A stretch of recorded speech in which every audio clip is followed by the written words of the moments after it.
This is your Alaska's news source Fastcast for the evening of Monday, August the 7th. We start with the devastating flooding in the southeast that has now left 8 structures off the swollen Mendenhall River condemned. The damage is still being assessed in the aftermath of a glacial dam outburst in Juneau, which resulted in what you see here. Entire buildings going into the water, and the city and borough of Juneau issuing an emergency declaration. This evening, a meeting of the Juneau Assembly and an update directly from the city manager there. Look for the in-depth coverage on the late edition. And Senator Dan Sullivan is speaking on the dispatching of Navy destroyers to the Aleutians after 11 Chinese and Russian vessels were recently identified near the Alaska coast. While officials say there was no direct threat, 4 U.S. Navy warships and an additional aircraft responded. Some say this is just another indication of Alaska's and its largest city's increasing importance in global politics. But you can see the full interview with Senator Sullivan on alaskasnewssource.com. The Alaska Industrial Development and Export Authority losing its court case over what it alleged were improper actions preventing lease activities on the part of the Biden administration. ADA claimed federal officials overstepped in suspending lease-related activities in the Section 1002 area of the Arctic National Wildlife Refuge. But U.S. District Court Judge Sharon Gleason did not agree and dismissed the case.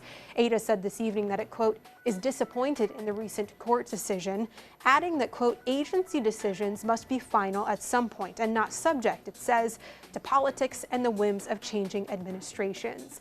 As of last check, the Department of Law said it is reviewing the ruling. The Bureau of Land Management has said it plans to move forward with a new environmental review of leasing in the refuge. And a warning tonight about scams involving Alaskans' permanent fund dividends. The state says some applicants are reporting receiving fraudulent emails demanding updates of some sort to their My Alaska accounts. And you can see the notice from the state here, but know that My Alaska does not email or text unsolicited requests for information such as passwords or account details.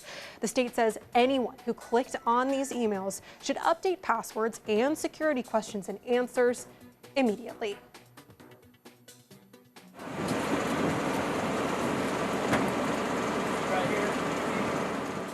And finally, in case you missed it, there's a new resident at the Alaska Sea Life Center in Seward, a young Pacific walrus said to be just a few weeks old, but already weighing in at nearly 200 pounds. You can see the pup here. He arrived in Seward on the 1st of this month after being found around 4 miles inland on the North Slope.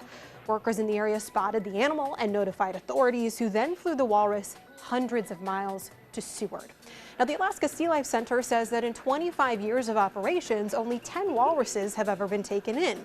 This one said to be suffering from malnutrition, dehydration, a cloudy eye, possibly an infection, but being well taken care of now. And the 1-month-old pup is not currently on view to the public. He looks pretty good here, doesn't he? But he could be once his condition improves. Now, remember that injured or stranded marine mammals in Alaska should be reported to the Stranded Marine Animal Hotline. You also should never pick them up yourself. You can contact the Alaska Marine Animal Hotline at 888-774-SEAL. That's 888-774-7325.